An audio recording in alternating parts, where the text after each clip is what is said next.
이승만 대통령이 그런 얘기를 했죠. 뭉쳐야 산다. 요즘 그런 얘기 했다간 큰일 납니다. 흩어져야 삽니다. 그래서 우한 때문에 사회적 거리 두기 그런 단어들이 생겼습니다. 전에는 들어보지도 못한 단어들입니다. 사회적 거리. 중국 우한에서 폐렴이 발생한 다음에 지난 1월 31일 무려 6억 원을 들여서 우한에 있는 한국 교민들을 전 세계에 태워왔습니다. 그리고 충남 아산과 충북 진천을 격리 수용지로 정했는데 시민들이 도시로 들어가는 길을 막고 동포들을 수용할 수 없다고 데모를 했습니다. 결국 받아들이기는 했지만 자기들의 생명까지 위태롭기 때문에 살기 위해서 막았던 것입니다. 어떻게든 막아야 산다 그런 생각을 한 거죠. 지금 세계 100여 개 국가가 한국 사람들을 막고 있습니다. 병균의 전염을 막아야 산다 그렇게 생각을 하는 거죠. 저는 오늘 잘라내야 산다 이런 말씀으로 제목을 한번 정해봤습니다. 한국에서 출판된 기독교 서적 중에 목사가 죽어야 교회가 산다 그런 책이 있습니다. 기분이 나빠서 제가 읽었습니다. 내용이 좋더라고요. 얼마 후에 또 다른 제목의 책이 나왔습니다. 목사가 살아야 교회가 산다. 기분이 좋아서 또 읽어보았습니다. 두 책의 내용은 대동소이했습니다. 같은 내용입니다. 내용은 같은데 제목을 다르게 잡은 것뿐입니다. 그 다음에 나온 책이 사모가 죽어야 교회가 산다. 그런 책이 나와서 얼른 사다가 우리 집사람에게 갖다 주었습니다. 참 재밌는 책들이 많아요. 도둑이든 범죄자든 잡고 나면 먹고 살기 위해서 그랬다. 그런 얘기들을 많이 합니다. 어떻게 해서든지 살아야 된다는 거죠. 잘라내야 살고, 막아야 살고, 뛰어야 살고, 피어야 살고 여러 가지 살아야 되는 전제 조건들이 있습니다. 그런데 오늘 저는 포도나무 비유를 얘기하면서 잘라내야 산다 그런 말씀을 드리고 싶습니다. 먼저는요, 잘라내시는 아버지. 첫 번째 그런 말씀을 드리고 싶어요. 1절 보니까 나는 참 포도나무요 내 아버지는 농부라. 예수님은 자신을 포도나무로 비유하셨고 하나님 아버지를 포도나무 농사를 짓는 농부로 비유했습니다. 포도나무 농사를 짓는 사람들의 이야기를 제가 읽어보니까 가지치기에 따라서 농사의 성패가 좌우된답니다. 가장 중요한 것은 가지치기, 때를 놓치지 말아야 된다고 합니다. 포도나무 수액이 올라오기 전에 그 지하에서 땅속에서 물기가 올라오기 전에 2월 하순쯤 가지치기를 해야 된답니다. 이미 수액이 올라오기 시작하면 늦었다는 말이죠. 그 다음이 중요한 게 가지치기 강약을 조절해야 된답니다. 너무 가지치기를 강하게 하면 결실이 불량해지고요. 너무 약하게 하면 결실이 많긴 많은데 알맹이가 작아진대요. 포도나무 가지치기야말로 고도의 경험과 기술이 필요한 작업입니다. 우리의 영적인 가지치기를 하시는 포도원의 농부는 누구신가? 우리 아버지예요. 하나님입니다. 그래서 우리는 염려할 게 없이 하나님이 내게 가지치기를 하시기 위해 다가오시면 그분에게 맡기는 것이 좋습니다. 두 사람 훌륭한 아버지에 대한 이야기를 여러분에게 들려드리고 싶습니다. 1984년 5월 5살짜리 로렌조라고 하는 아들을 둔 아빠가 아들이 이상해서 병원에 가봤더니 치료 방법이 없습니다. 희귀 난치병에 걸렸습니다. 그것은 뭐냐면 몸 안에 지방질이 분해가 되지 않고 이 뇌로 집중되는 무서운 병이었습니다. 의사들이 말을 하기를 몸이 마비되면 결국 2년 내에 치료할 것은 없고 죽게 될 것이다. 그런 얘기를 했습니다. 로렌조 아버지의 이름은 우리 동네 이름과 비슷한 어거스트였습니다. 이 어거스트는 아들을 살리기 위해서 직장 그만두고 취미생활 잘라버리고 모든 것을 다 그만두었습니다. 도서관과 연구소를 드나들면서 연구에 매진한 결과 방법을 찾아냅니다. 의사들도 모르는 그런 그 병의 진행에 대해서 온갖 고생 끝에 올리브 기름과 평지씨 기름을 4대1로 섞으면 병의 진행이 멈춘다는 사실을 알아냈습니다. 그래서 그 치료법이 미국 특허를 얻었습니다. 의학도 모르고 전혀 의사도 아닌 부부가 어떻게 이런 일을 해낼 수 있었을까? 특허까지 받아내가면서 아버지의 사랑이었습니다. 시한부 아들을 살리겠다는 집념하에 연구를 거듭해서 마침내 나온 약 이름이 로렌조 오일이라는 바로 이런 약입니다. 2년밖에 살 수 없었던 아들은 30세까지 살다가 죽었고요. 불치병에 걸린 아들을 위해서 치료제를 개발했던 어거스트 이 아버지는 80세까지 살다가 돌아가셨습니다. 또 다른 아버지가 있습니다. 미오자임이라고 하는 약을 개발한 분인데 갓 태어난 아들이 5살을 넘기기 어렵다는 진단을 받았습니다. 아버지 존 크롤리는 억장이 무너집니다. 또 하나 2살짜리 동생이 있었는데 그 딸까지 같은 병을 앓았습니다. 그 병명은 폼페. 이 폼페라는 병은 근육이 굳어지면서 호흡이 곤란해지는 병이었습니다. 치료약 없습니다. 아빠는 제약회사 고위 간부였습니다. 제약회사에서 그런 약을 개발할 생각도 없었고요. 백방으로 뛰어다녀도 치료제가 없는 약 개발하는 사람에게 누가 투자를 하겠습니까? 결국은 희망을 버리지 않고 크롤리는 집을 담보로 대출받아서 자본금 4만 달러를 가지고 제약회사를 시작했습니다. 얼마 후에 산소호흡기가 없으면 숨조차 쉬지 못할 정도로 두 아이는 악화가 됐습니다. 애들이 죽어가자 이를 깨물고 아빠는 다시 전국을 돌아다니며 투자자를 모았습니다. 결국 세계 최초의 폼페 치료제인 미오자임을 개발합니다. 한국에도 몇 사람이 이 폼페병을 앓고 있습니다. 그 사람들의 클럽이 있어요. 찾아보니까 두 아이는 아빠가 만든 약을 먹고 정상으로 돌아왔습니다. 이 두 아빠는 제가 소개한 미오자임과 또 로렌조 오일을 개발한 두 아빠, 자식들의 생명을 살리기 위해서 취미생활, 직장생활, 자기의 모든 인생을 잘라버리고 생명을 살린 것입니다. 오늘 본문에 보면 포도나무 가지를 자르시는 분, 하나님 아버지입니다. 그분은 오늘도 가위를 들고 우리들의 죄와 허물과 잘못된 성품들을 쳐내기 위해서 이 자리에 우리를 부르신 줄 믿습니다. 가위질입니다. 가위질. 잘라낸다는 것은 2절에 보니까 제거해 버리신다 이렇게 나옵니다. 그리스도인들이 하나님의 성품을 닮아가는 것은 더 많이 가지고 누림으로써가 아니라 더 많이 버리고 잘라냄으로써 하나님의 성품을 닮아갈 수가 있습니다. 무작정 가지만 많은 것을 자랑할 게 아니라 열매가 있어야 됩니다. 열매가 아닌 것을 잘라내고 열매에 영양분이 집중하도록 하나님 아버지는 유능한 가위질을 지금도 계속하고 있습니다. 도자기를 만드는 도공을 보면 두 가지 스타일이 있다고 그래요. 인류 도공은 한 가마에 수십 개, 수백 개의 작품을 집어넣고 꺼낼 때 대부분 깨뜨립니다. 한두 개만 건집니다.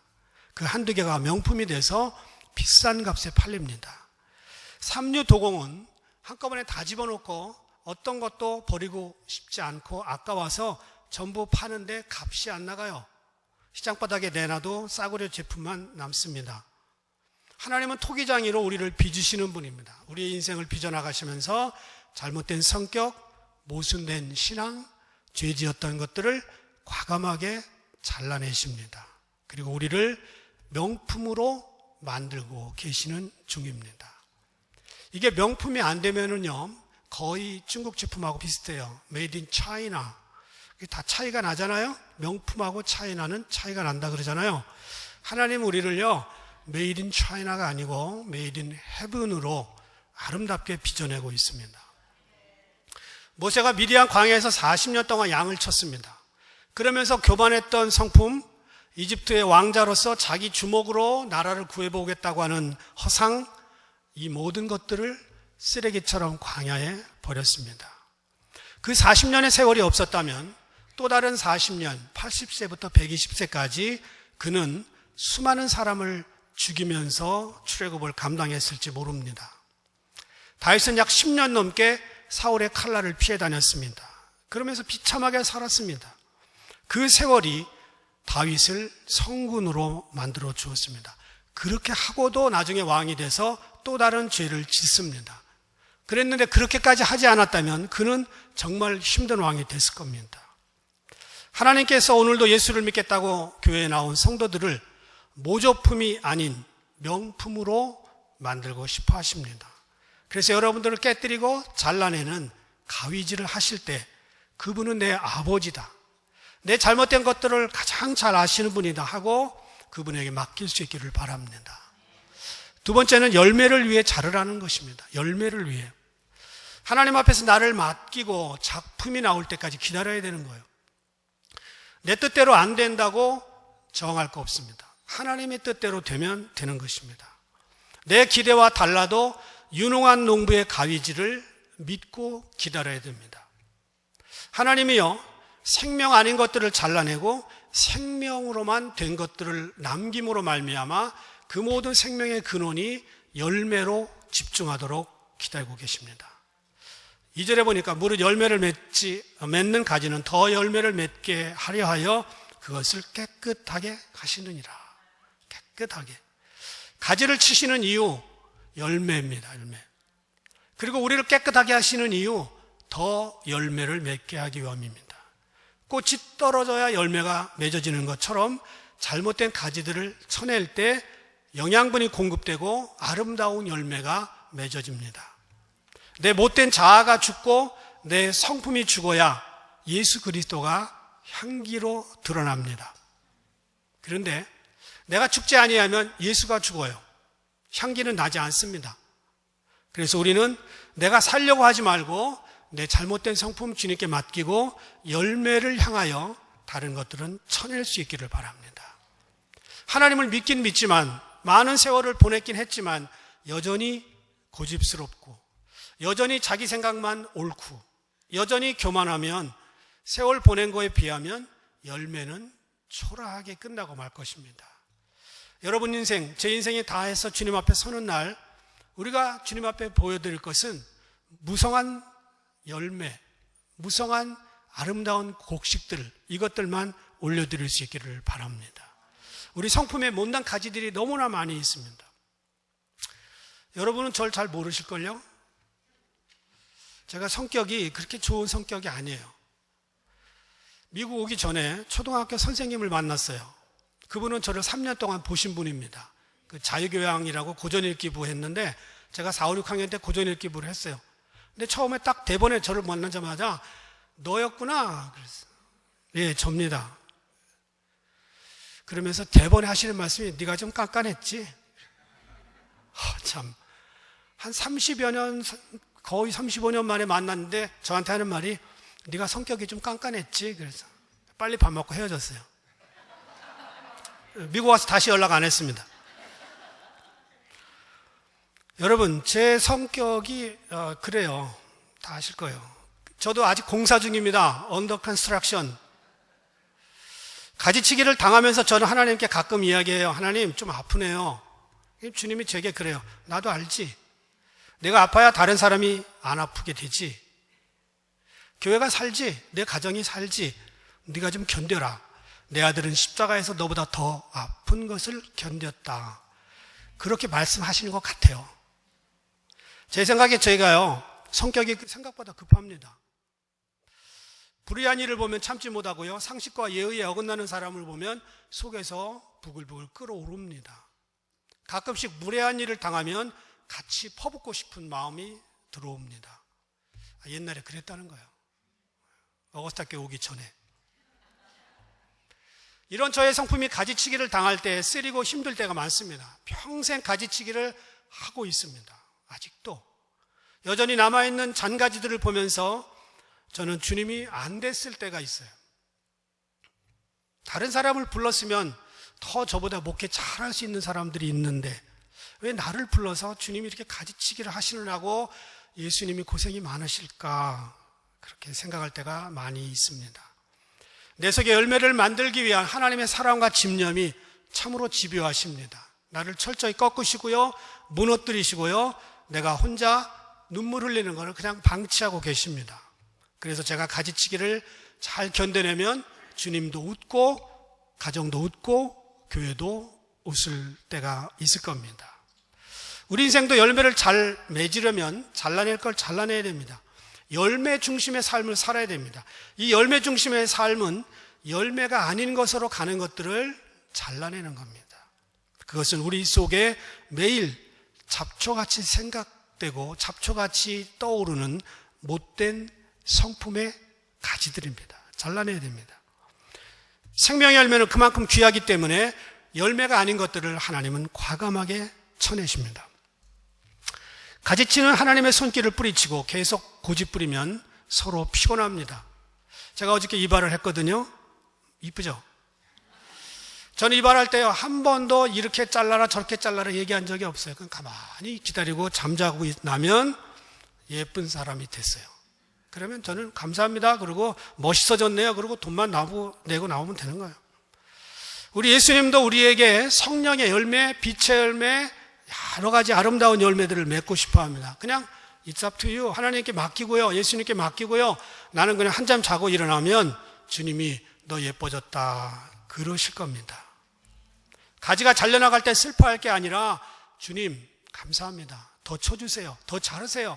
제가 죽고 내 속에는 그리스도의 향기만 주렁주렁 열매 맺게 해주세요. 그렇게 기도하는 것이 옳습니다. 못된 가지는 아무리 많아도 자랑할 게 못 됩니다.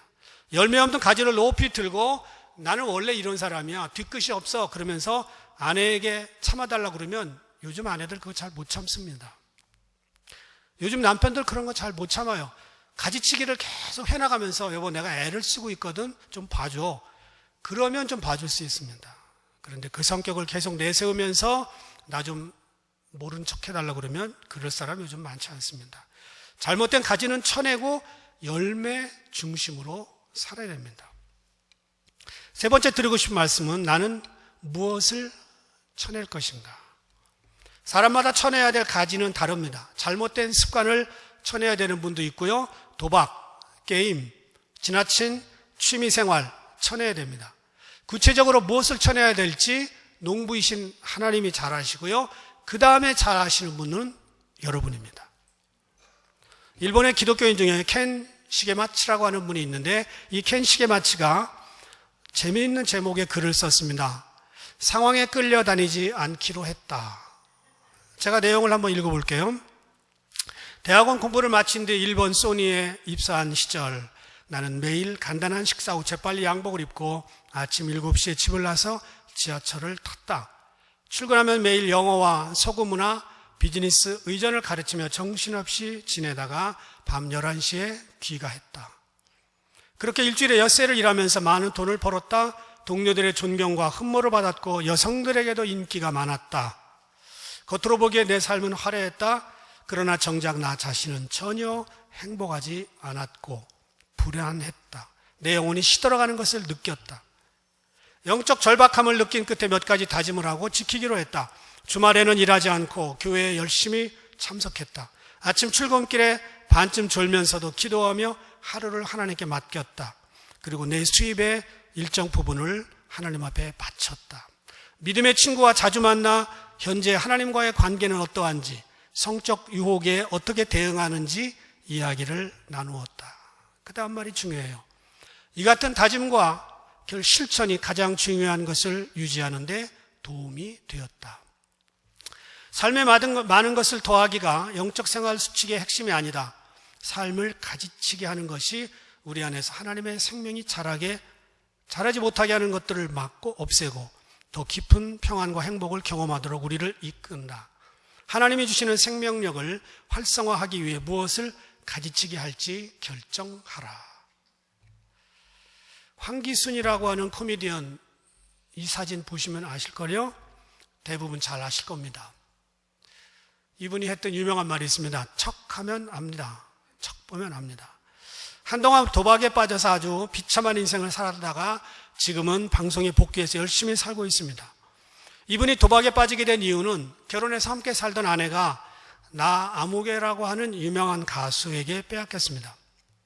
아내를 빼앗긴 직접적인 원인 때문에 필리핀까지 도망갔습니다. 울분과 억울함을 감추지 못해서 풀썩거리다가 결국 필리핀의 빠찡코에 빠졌습니다. 도박장에. 불쌍한 인생을 살았습니다. 얼마 지나고 나니까 돈이 다 떨어졌어요. 죽어야 되겠다는 생각을 했습니다. 아내도 없고 더 이상 삶의 의욕도 없고 살아봐야 의미가 없다. 마음을 굳혔고 실행하기로 작정을 하는데 얼마 후에 누님에게 전화가 왔습니다. 누님은 지금 어머니가 어떤 형편에 있는지 전화를 해 주었습니다. 어머니가 매일 새벽마다 기도하면서 담배꽁초를 줍는다는 거예요. 기도가 끝나면. 하루도 거르지 아니하고 기도하고 담배꽁초를 주스면서 이렇게 얘기했대요. 내 아들이 잘못해서 여기까지 왔는데 이 어머니가 대신할 수 있는 일이 아무것도 없어서 참회의 마음으로 길거리 꽁초를 줍고 휴지를 줍는다. 그러면서 더불어 기도하기를 담배꽁초 하나를 줬을 때마다 거지가 된 우리 아들의 주머니 속에 100원씩 들어가게 해달라. 마음속으로 간절히 기도하는 어머니의 형상을 떠올렸습니다. 이 이야기를 들은 황기수는 더 이상 죽지 말아야 되겠다는 생각이 들었습니다. 어머니를 생각하면 가슴이 아팠습니다. 이불 장사를 했는데 아버지를 일찍 잃었습니다. 그 이불을 이고 시골 동네를 다니면서 장사를 했어요. 이불을 다 팔고 들어오면 밤 늦은 시간에 찬밥을 물에 말아 먹고 주무셨습니다. 누님의 전화를 받은 다음에 황기수는 살고 싶다는 생각을 처음으로 가지게 됩니다. 사업 실패하고 아내 뺏기고 도박으로 자기가 다 인생 망가지는 동안에 어머니는 11평 차디찬 방에서 고생하고 있는 걸 생각하니까 인생을 포기할 수 없었습니다. 그는 필리핀에서 돌아왔고 다시 방송 활동을 재개했습니다. 그의 어머니의 눈물의 기도가 자식의 도박의 가지, 모든 잘못된 가지들을 쳐내게 된 것입니다. 한국에서 인터넷 전문 매체인 인터뷰 365라고 있는데 한 해에 10명을 뽑습니다. Good People Best 10. 2019년에 황기순 씨가 거기 10명 중에 하나로 들어갔습니다. 지나간 18년 동안 그는 길거리 모금 행사에 나가서 기부금을 모집합니다. 그리고 그것을 가난한 이웃들에게 나누는데 지난 18년 동안 혼자 거두어들인 금액이 6억을 넘습니다. 그리고 도박 중독에 빠진 사람들에게 다니면서 황기순이 직접 그거 하면 안 된다고 이야기를 해줍니다. 2005년도 복지부 장관 이웃돕기 공로상을 받았고요. 2014년 대통령상을 수상합니다. 그는 자신의 삶을 가지치기를 했고 다른 사람의 인생도 지금 가지치기를 하고 있습니다. 우리 예수님께서는 우리를 살리기 위해 십자가의 제물로 돌아가셨습니다. 가지를 쳐내지 못하고 여전히 열매 없는 가지를 붙들고 세월과 무성한 입만 자랑하면 예수님의 보혈을 헛되게 하는 것입니다. 우리는 예수님에게 생명의 빚을 지고 있습니다. 똑같이 생명으로 갚을 수는 없다 할지라도 열매로 갚아드릴 수는 있습니다. 믿음 생활하는 동안에 저와 여러분 영적 가지치기를 잘 하셔서 주님을 기쁘시게 하고 주님의 나라에 도착하는 그 순간 큰 상급과 면류관을 받을 수 있는 저와 여러분 되기를 주님의 이름으로 축원을 드립니다.